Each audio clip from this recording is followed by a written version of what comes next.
Hello, everyone. Welcome to this week's SIIA Tech Chats. We have a very special guest joining us today. Joining me is Dhaval Jadav, co-founder and CEO of Alliant Group. If you're not familiar with Alliant Group, they're a provider for state government incentives and federal credits. Dhaval, thank you so much for joining us. It's great to see you. Thank you, Rihanna. So excited to be here. Well, I want to start from the beginning. Can you talk to us a little bit about why and how you came to found Alliant Group? Yeah, no, thanks. Great question, Rihanna. I started my career out at one of the Big Four firms. And, at the Big Four, which was a fabulous experience for me, you get to work primarily with Fortune 1000 companies. And what I found out during my tenure there is our Congress, they put together phenomenal credits and incentives to incentivize certain behaviors for U.S. businesses. So, for example, our government has a creditor incentive out for manufacturing. They have an incentive out for exporting. And they also have an incentive out for research and development. History has shown that if you look at through any period of prosperity, it is founded in periods of technological innovation or some kind of innovation. So, for example, in the 80s, you had an industry like the U.S. automakers, right? That drove a lot of our economic prosperity. In the 90s, it was Silicon Valley and tech. So our government definitely wants to incentivize research, development, innovation, those kinds of things, because that really spurs economic prosperity, which in turn improves quality of life for people, greater jobs, more technical jobs in the country. So in my experience in my previous life, what I saw was that Fortune 1000, they had phenomenal advisors, Big Four, lawyers, that was constantly giving advice saying, take advantage of this, take advantage of that, take advantage of this manufacturing incentive. But what I found is the sub-Fortune 1000, they weren't getting that same mission of education and awareness. So, in 2001, 2002, myself, my other founder, we formed Alliant Group. And the primary mission of Alliant Group was we wanted to educate and make aware sub-Fortune 1000 businesses of these phenomenal credits and incentives that were in place. If you go back just a bit to the 80s, in the 80s, U.S. automakers were getting absolutely killed by foreign automakers. Foreign automakers were making vehicles and cars that were, quite frankly, cheaper, more efficient, had more technology in them, right? And they could sell them at a much lower price. So Congress said, hey, this isn't good. We need to do something about this. So they basically instilled the R&D credit in 1981. And the purpose of that was to allow U.S. businesses to more effectively compete against their foreign counterparts. So that was great. The big automakers were able to take advantage of that. Big companies were able to take advantage of that because they were being educated and made aware of these. But again, like I said, the sub-Fortune 1000 companies, they weren't given the same opportunity. They didn't know about any of this. So even in the 90s, that was going on. And so my experience at Big Four, I said, you know what?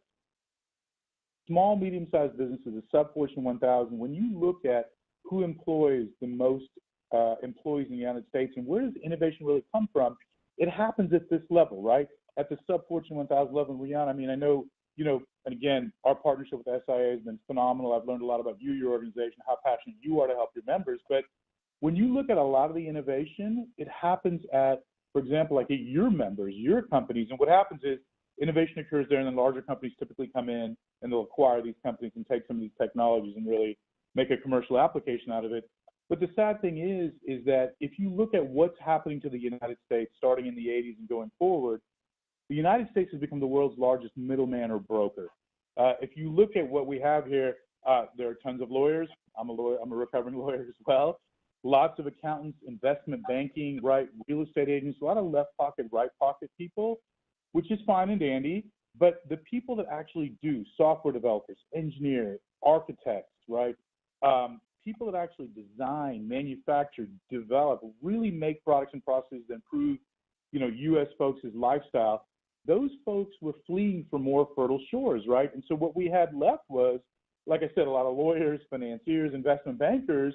And so the United States, hey, hold on a second, this isn't good. We need to somehow incentivize these extremely talented folks that are designing, developing, improving a product, process, technical formula, invention, or software. We need to keep those folks here in the States. So they put forth these credits and incentives. Now, like I said, Congress has done a phenomenal job, but they don't have a marketing department. So big companies were taking advantage of it. Smaller companies were not. So when you say, why did I found Alliant Group? This is really our mission. We want to help and strengthen U.S. businesses. Love doing that. Love working with smart people. Love working with people that really love our country and want to innovate.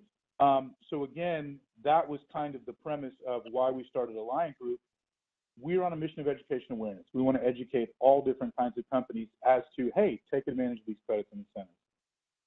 So then, talk to me a little bit about your approach then with your clients. I mean, how is it different, the way you work with them, than maybe your competitors in the tax space? So each and every professional that we hire at Alliant Group, Brianna, they believe in the Raving Fan mission. That is at the center of every single thing we do at Alliant Group. So what does that mean? We treat each and every client that we engage as, quite frankly, a Christmas present, right? We look at it with joy, wonder. We feel so lucky that these folks have engaged with us and are giving us the opportunity to work with them. So what is the Raving Fan mission? Experience. We want every single client to have a most amazing experience with us, and we want to provide them with the best in class technical expertise. So when you look at how we're different, that is it in a nutshell. Every single client that comes to us, we want to make sure they have a great experience. Technical expertise, that's big, especially because we're in a highly regulated industry. The work we do has to be top notch. A lot of times, we'll say, hey, look, we have scientists, engineers, biologists, chemists, lawyers, accountants, PhDs that exist, software engineers, developers that exist solely to serve, for example, software development companies, technology companies, manufacturers, architects, engineers. So these companies, we have folks that mirror folks in industry. And a lot of people claim, well, we have them too. One thing I would highly encourage is whenever anybody says, hey, we've got those folks too, ask for bios. We have hundreds and hundreds of professionals in these specific industries. So if you are wondering, hey, should I work with Alliant Group or someone else or not, ask for bios. In addition, come visit us. We are so passionate about our mission for strengthening U.S. businesses. This embodies each and every person in the Alliant Group. We want you to come visit us. We want to shake your hand. Before you work with somebody, you should have the opportunity to visit and see people that you are going to be working with. And the best part about it, visit us on our dime. We are so passionate about working with people. We want to meet you. We want to help you. Come visit our offices. Come visit our people. Come fly down and see us or drive over. Do it on our dime. That's how excited we are to help you. And lastly, one of the things we do that's different from anybody else, and Rihanna, you've seen this as well, is thought leadership. Great. We want to help you procure credits and incentives for your business. We want to help you grow. We hope you take those credits and incentives, reinvest them back in your business, hire more amazing people, expand your product lines and service offerings, expand your facilities, and take that money and really make your business prosper and grow. But in addition, we're very cognizant that that's just not our passion for serving U.S. businesses and it extends beyond that. We provide thought leadership. If you look at our strategic advisory board, it's composed of folks like one of the recent additions we made is former Secretary Mike Johans. He's former governor of Nebraska, former senator, and former Secretary of Agriculture. What does that mean? He is the know-all, end-all, be-all with regard to agriculture.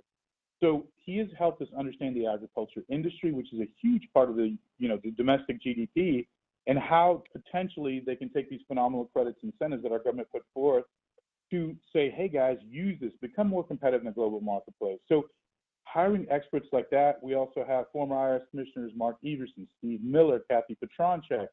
These folks have actually run different parts of the IRS and the IRS as a whole. If you have questions, ask us, right? You are making decisions about your business each and every day. We want to help you. Right now, big questions are, what's going to happen with legislative reform? What's going to happen with tax reform? What's going to happen with the ACA? Is LIFO and FIFO still going to be in place, on a go-forward basis? We are passionate to help you make the right decisions when you're running your business. So not only do we provide credits and incentives that helping you document them, helping you claim them, that'll help your business grow, we're also very, very passionate about helping your business. You make the right decisions on a go-forward basis, not just for today, but 6, 12, 18, 24 months from now. Mm-hmm. So can you share with the audience any statistics, about the tax dollars you've helped clients claim? Sure. So to date, we have helped our businesses claim over $6 billion in credits and incentives. We've helped over 12,000 businesses, and we work with over 3,500 CPA firms, advisors, and wonderful industry organizations like yourself, like SIIA. So now you mentioned, agriculture and obviously software. I know how closely you work in that industry. What other industries benefit from your services? So great question, Rihanna. So when you look at the types of industries, if you're a manufacturer, there are manufacturing incentives. If you export a product or a service, right, that's a great candidate for services. If you look at the development credit, number of industries qualify for that. So for example, companies that design, develop, improve a product, a process, a technique, a formula, an invention, a piece of software, those can qualify for this research and development tax credit, right? Now, many times people go, yeah, R&D, I'm not doing R&D. I mean, I've got a bunch of folks in the warehouse or on the manufacturing shop floor. But what Congress really wanted to incent was U.S. businesses, like I said, that are designing, developing a new product, formula, process invention, software. So if you're a manufacturing entity and your product lines or services have increased over the years, or you're constantly tweaking them, you can potentially qualify for the credit. Take SIIA, for example, right? Your industry is right at the heart of the kinds of companies that the U.S. wants to incentivize, right? So when you look at what Congress's job is, they want to keep high-paying technical jobs here in the United States. Jobs in your industry, for example, they're very prone to being offshored or to go offshore, right? Congress looked at it and said, hey, we want technical jobs here, right? We understand that the U.S. is turning to the world's largest middleman or broker. The folks that really, really, really improve lifestyle, jobs, quality of life, it comes from technology, right? So technology is the heart of one of the industries that we focus on. And I'm constantly asked, Dhaval, what's a software company? What's a technology company? And my answer to them is every company is a software technology company, right? Rihanna, you and I had a conversation about this before. And if you look at a manufacturing company, there's strong facets of software and technology, right, in it. Every kind of company is utilizing software and technology. So every company that does these kinds of activities has the potential to procure and claim some of these phenomenal credits and incentives. And again, why does the company need to claim these? Because this is cash basically granted to the company. If they can meet the hurdles of several tests, which Congress has put into place, they can use that money to grow their business, hire more employees, right? Retain talent here in the United States. One of the biggest things, and just going back previously to, our mission of strengthening U.S. businesses, I talk to CEOs every day, every week, and one of the things they always say is, Dhaval, I am having a hard time competing against foreign competitors. They pay lower taxes. Their wage base costs much less than ours. So if I'm bidding on a job against them, right, and they have this head start on us, what am I supposed to do? It's really disheartening. And I tell them, I said, look, Congress has put into place phenomenal credits and incentives for exactly the type of work you're doing. These credits and incentives, when given to you, will allow you to more effectively compete against foreign competitors, right? And they're like, oh, well, I've never heard of this. And again, that goes to the heart of our mission. We want to make sure we're educating and making aware of all potential businesses that could qualify. And this is mission critical, right? If you can find $25, $50, $100, $500,000 plus in credits and incentives, these are dollars that a business can use to offset costs and more effectively bid and compete against foreign competitors. Because it is very disheartening when a foreign competitor is paying much less in taxes and they're paying much less in wages and labor. It's hard to compete. So here is the answer, right? Phenomenal credits and incentives specifically for doing research, development, design, improving your product, hiring, exporting, manufacturing, all phenomenal tools in place to help a U.S. business. So again, I hope that answers your question about industry.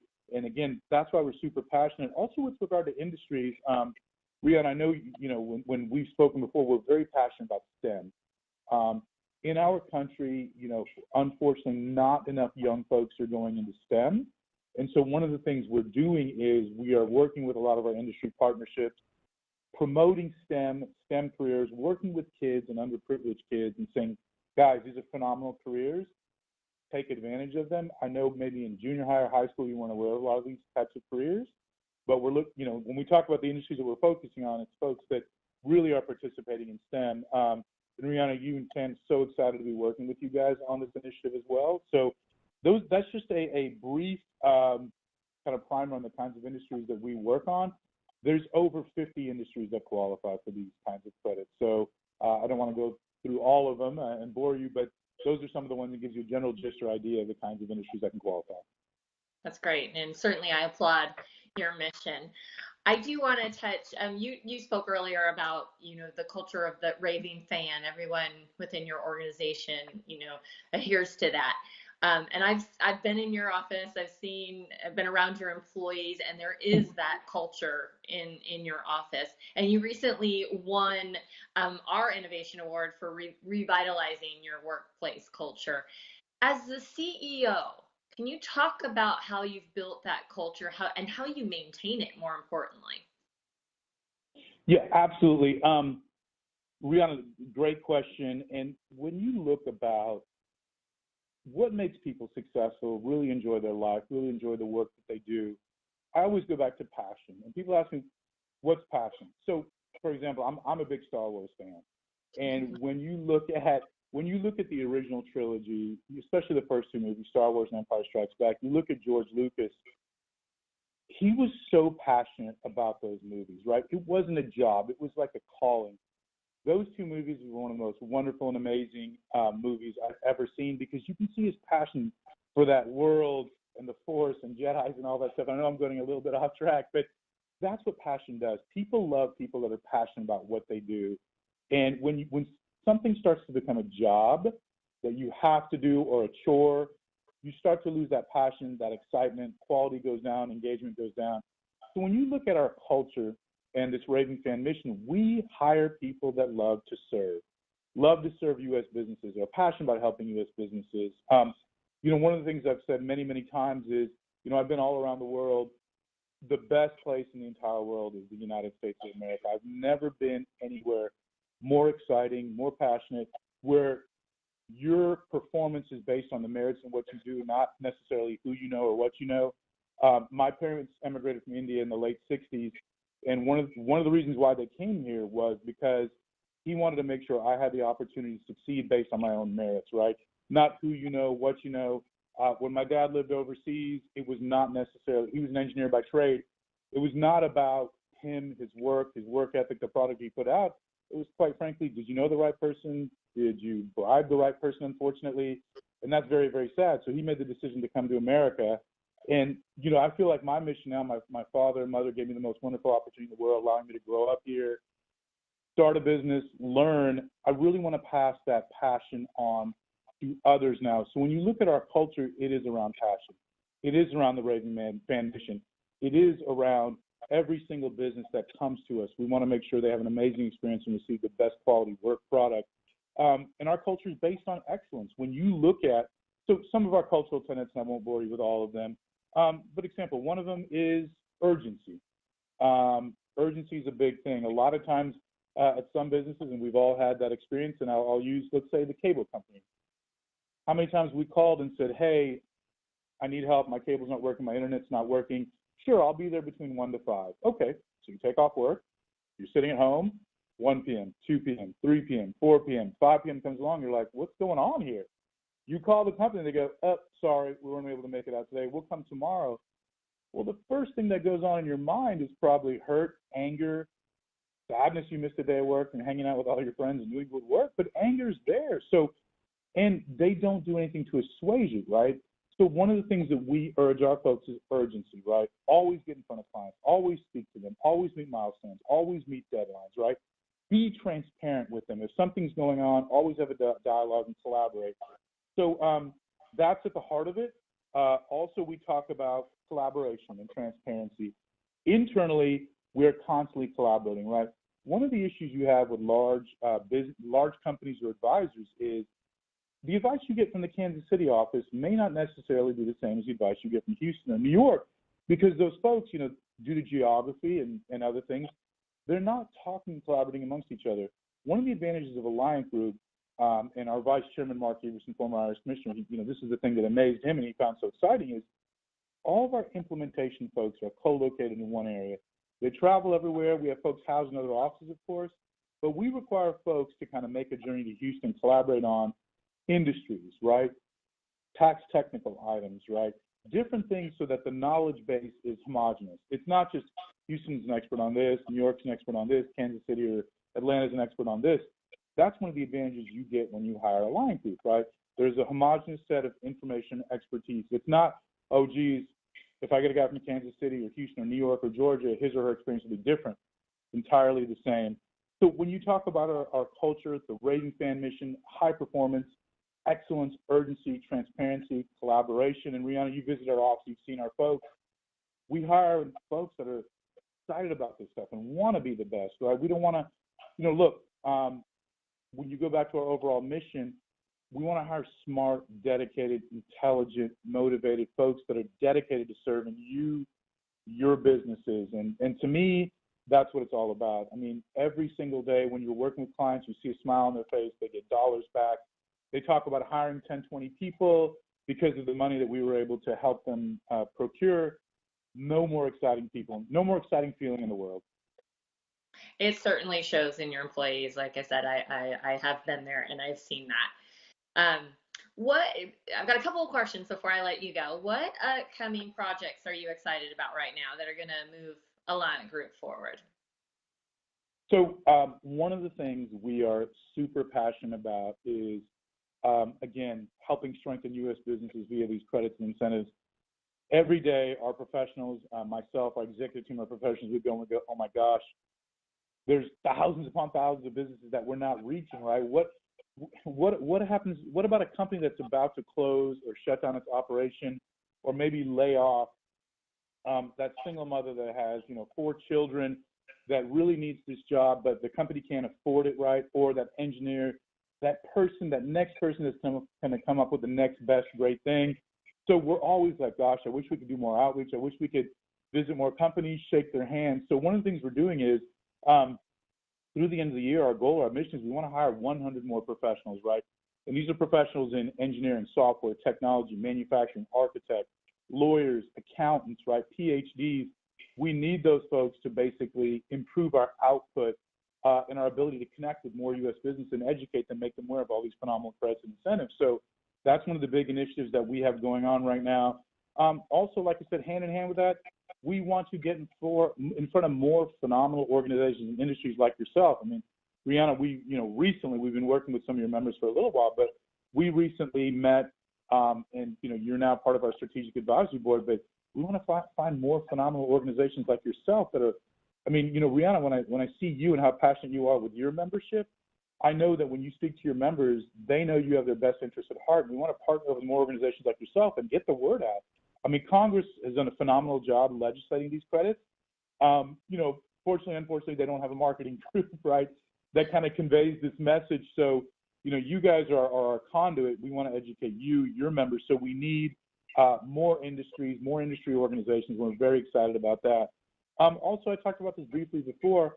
I know you and I are very passionate about promoting STEM and also, manufacturing jobs for Alliant Group. But STEM is at the heart of everything, right? Too many folks are, quite frankly, what the U.S. does is we educate a lot of people, and then they go overseas, or a lot of people just don't enter into STEM. I mean, one of the big movements we want to promote is women in STEM, right? Not enough females go into STEM. They don't think it's for them, or they don't know what it's about. So we're talking about starting, the education process maybe at the junior high level, right? Educating them, hey, here are careers in STEM, science, technology, engineering, math.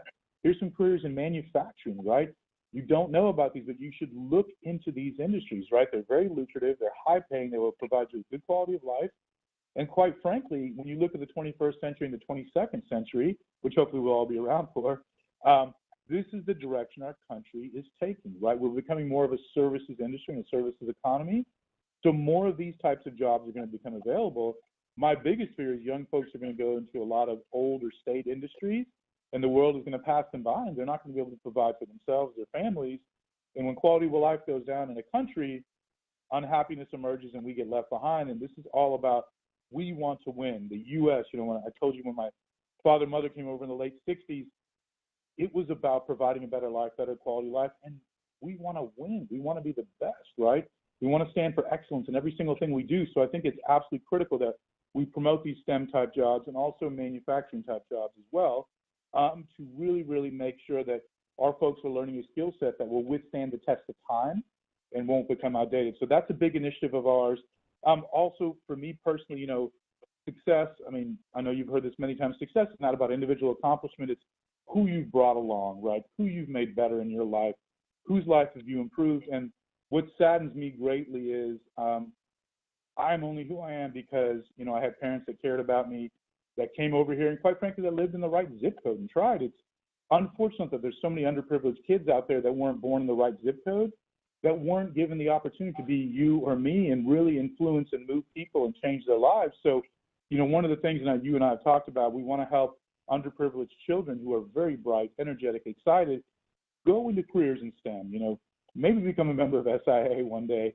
So this is also a passion of ours. And also lastly, I think, Houston, and I know your area as well, we were hit by some really, really bad weather and storms. So the hashtag Houston Strong initiative, making Houston strong, helping it rebuild and grow to make it bigger, better, stronger, faster than ever before. That's a big upcoming initiative or project for us as well. And wholeheartedly, just to say, we're really excited about working with you on some of these initiatives, STEM in particular, and certainly your passion for our country and for our young people is something to really be proud of. And I do want to touch before I go on Harvey, as you mentioned, because you are a Houston-based company, and hopefully you and your team all are came through that safe and well. That's first and foremost. But as businesses start to rebuild or get going again, both in Texas and in Florida in particular, is there any advice you can give to those areas dealing with the relief and the taxes for the upcoming year? Yeah, and my number one advice to any business is take care of your people first and foremost. When Harvey hit, it was pretty bleak. I mean, it was more rain has been dumped by Harvey than any other storm in the history of, our country. We had folks that were displaced from homes. They were worrying about themselves, their family, their children, their homes, but also they were, very concerned about what's going to happen to my clients. What about the businesses I'm serving? Because like I said, the vast majority of folks we hire are so passionate about helping businesses. So one of the things we did was, I and other folks on the executive team, we offered financial assistance to our people. We didn't want them to worry about what about my significant other? What about my children? What about my home? What about shelter? We took care of that. We assembled teams of folks, and this was it was so exciting, even in bad times. This is the thing that was most exciting. We had almost virtually every single professional saying, how can I help? I know my home is in shambles, my family's whatever, but I want to help everybody. So we had several hundred people band together. We helped to rebuild and repair houses. We were on the ground floor, ripping out sheetrock, ripping out baseboards, right? Really prepping homes for, the upcoming contractors that would come and rebuild them. We were giving financial assistance to people. We have a housing complex, the Alliant Group, that we move people into. We rented out a bunch of rooms at a hotel to make sure people and their families were safe. We participated in a number of charitable organizations like the food bank, right? Delivering food to people that really needed it. It was a 24/7, 365 endeavor, all at the same time, making sure that our clients were taken care of. And so one of the things that was so enlightening and heartening was how, in a time like this, in a bleak time like this, people really banded together. Friendships are stronger. Our relationships with clients are stronger. So when something terrible like Harvey happened, it really, really, we basically flipped our middle finger to Harvey and said, you know what? We are going to be strong, Houston strong. We're going to help all of our businesses. We're going to help all of our clients. Our employees are stronger now for it. And again, this is what makes our country great, right? Even in dark and bleak times, we become stronger and stronger and stronger. And so for, advice given to other companies that are in this situation, embrace it, take care of your people, especially in professional services. Our assets go up and down the elevator every day. That's what makes it really exciting doing what we do. Dhaval, thank you so much for the time today. It's been an absolute pleasure, and your passion is certainly contagious. I hope more people get as excited about what they do as you are, and hopefully we can instill that in some of our young generations coming up. For more information on Alliant Group, you please visit their websites. You can contact me to get in touch with them as well. We'd love to help out more companies out there. Dhaval, thank you so much.